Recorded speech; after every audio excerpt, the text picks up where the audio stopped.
যে পরিমাণে গরম পড়েছে এই গরমে কিন্তু বাচ্চাদের স্কুলে যাওয়াটা খুবই সমস্যা। আর যেহেতু সরকারি স্কুল না, তাই স্কুলে তো যেতেই হবে।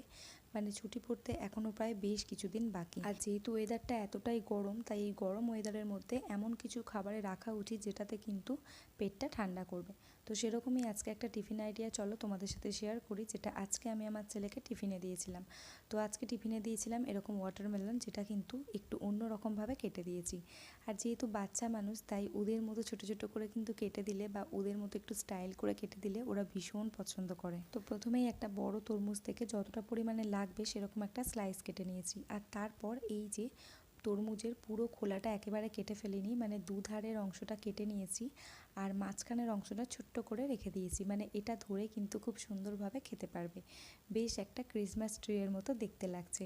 আর এরকমভাবে দিলে কিন্তু অনেকটা পরিমাণে খেয়েও নেয়, কোনো রকম ঝামেলা ছাড়াই। আর নর্মালিভাবে দিলে খুব একটা বেশি বেশি খেতে চায় না। তো টিফিনটা সাজিয়ে নিয়েছি, তার জন্য আজকে দিয়েছিলাম একটা সিদ্ধ ডিম। অনেকেই হয়তো ভাবতে পারেন গরমের ডিম, কিন্তু ব্যাপারটা হচ্ছে ও যেহেতু একটু খেলাধুলা করে, তাই ওখান থেকে বলা আছে পার ডে একটা করে অন্তত ডিম খাওয়ার জন্য। তো তাই এই ডিমটা আমি ওকে প্রতিদিনই একটা করে দেওয়ার চেষ্টা করি। আর এই যে এটা কিন্তু ড্রাই ফ্রুটস লাড্ডু, এটা আমি বাড়িতে বানিয়েছিলাম। আর এই লাড্ডুটা কিন্তু প্রোটিন ফাইবারে ভরপুর। লাড্ডুটা আমি সমস্ত ড্রাই ফ্রুটস দিয়ে বানিয়েছি, আর এখানে কিন্তু কোনো রকম চিনি ইউজ করিনি। একেবারে পাকা খেজুরের যে মিষ্টিটা হয় সেটাই কিন্তু এর মধ্যে দেওয়া আছে। প্রত্যেকের ক্ষেত্রে কিন্তু এরকম যদি একটা এনার্জি লাড্ডু পার ডে খাওয়া যায়, তাহলে কিন্তু অনেকটা পরিমাণে শরীরে এনার্জি গেন হয়। বাচ্চাদের ক্ষেত্রে একটা দিলেই কিন্তু যথেষ্ট এরকম একটা এনার্জি লাড্ডু।